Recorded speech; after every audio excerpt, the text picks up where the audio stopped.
Hi, my name is Borys, and in this video I will show you 5 different melody writing techniques for achieving 5 different emotions. We will analyze some great patterns and figure out what exactly makes them evoke a certain mood, and how you can apply these techniques to your own melodies. Before we get into the video, if you like what we are doing on this channel, make sure to subscribe.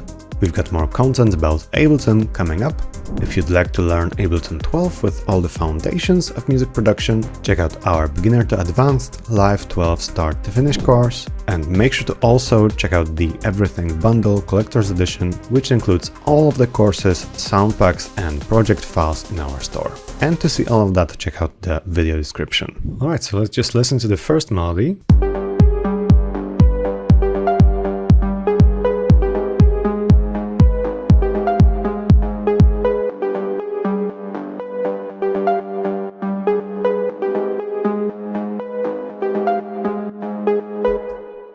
Alright, so in my opinion this pattern sounds very mysterious. There's something about it that screams sort of danger. It's definitely sounding very unsafe. So let's just jump in and see what this MIDI reveals. So this pattern just consists of 2 parts. One is a melody on top and another is a sort of melody on the bottom. So here's the top melody. This is what we primarily listen to.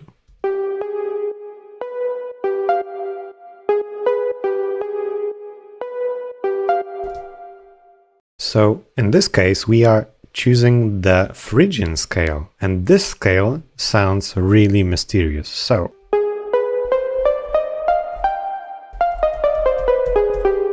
it also sounds a bit Arabic, especially this interval over here. This is pretty much the trick. We are just using the Phrygian dominant scale and playing a bit of a melody on top, and then at the bottom we have G notes in the first half, and in the second half we are just raising these by a semitone. So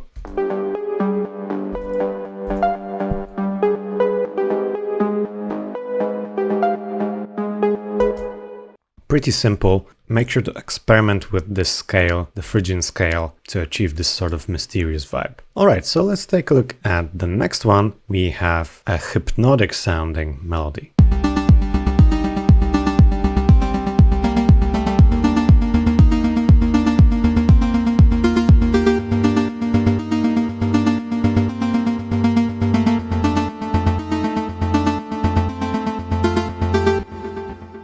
We have a very nice patch here in Wavetable, which gives us enough attack on the amp so that this sound isn't too abrasive.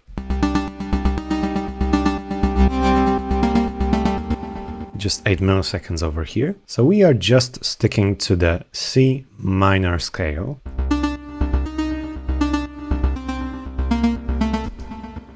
And this is our core melody.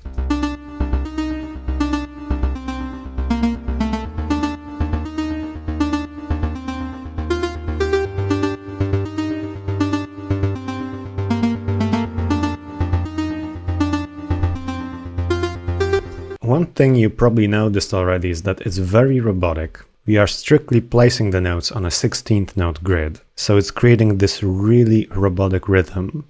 And because we are repeating this sequence of 2 low notes as sort of bass notes or chord notes and 2 melody notes, this is sounding quite hypnotic because we are pretty much repeating the same movement up top, and at the bottom we are just switching out the root for the root of the currently played chord. Now, to top that off, we are also adding a stable note which is playing all the time, and it's just playing 16th notes, straight 16th notes.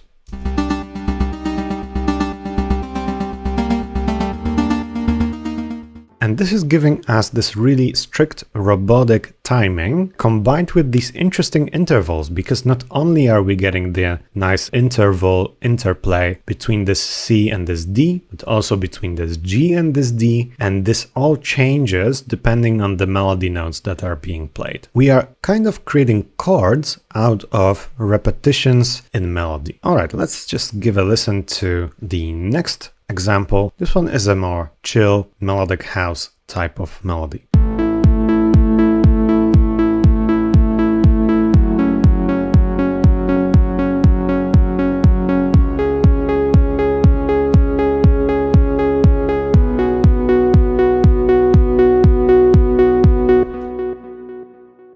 Alright, so we have a combination of bass notes,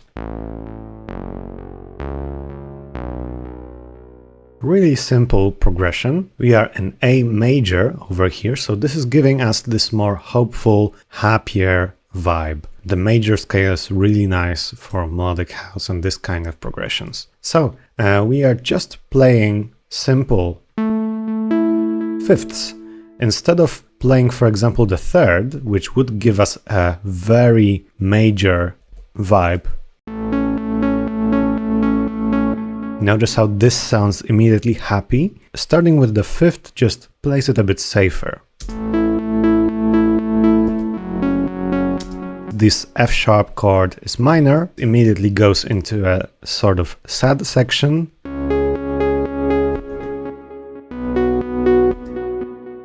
And then we are just repeating the same thing with C sharp and B. Very, very simple. One thing you probably notice is that we have very short notes over here. And that's just because we are primarily using the release for the duration of these notes.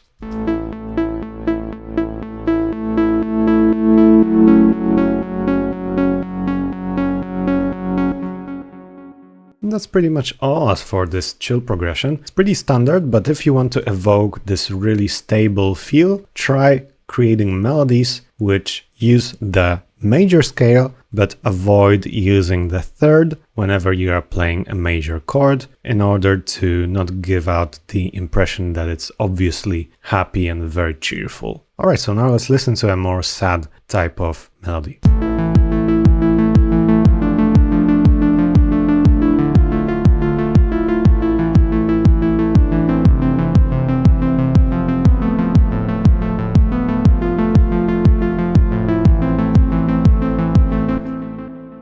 Alright, so immediately the mood shifts here. We are using the same exact patch as we did before, but now it's very serious sounding all of a sudden. So once again, we are pretty much doing a similar thing over here. This time we are in A minor, so only white keys, very, very simple, beginner-friendly scale. And we are just arpeggiating.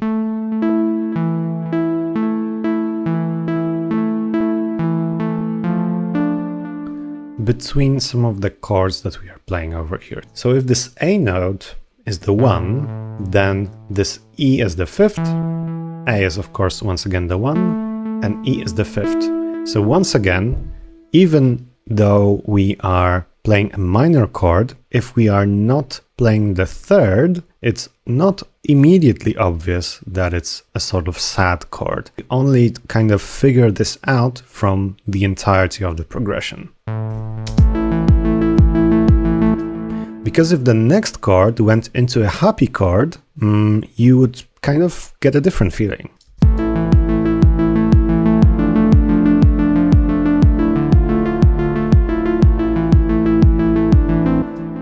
You feel like this is going to loop at this stage, but then we get a sort of B theme over here in this second part.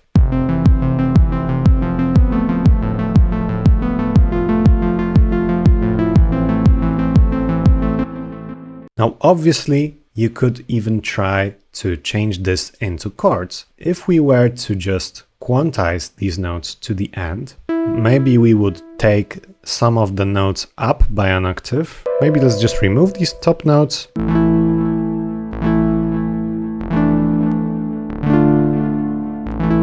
You immediately get some nice chords as well. If we were to even only take these notes, if we just loop this and go arpeggiate,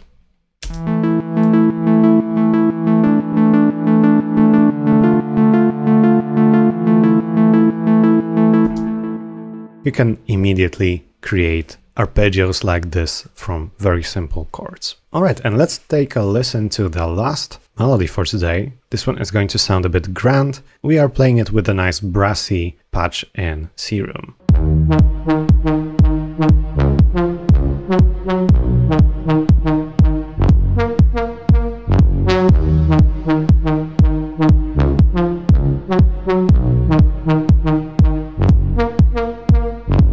So even though the sound is quite elaborate, the MIDI itself is very, very minimalistic. So we have, once again, two elements. We have the bass.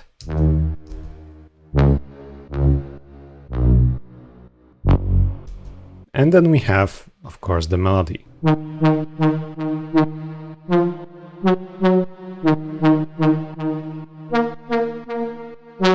But what makes it stick is this cool rhythm that is being created. So we are playing these notes every 3/16 notes. And this makes it land in a different spot every time. So here is on 3, here's in the middle, here's on 2, here's on 1. So instead of using triplets, as we did here in this sad progression, we can just stick to a duration of 3/16 notes, and this already creates an interesting rhythm.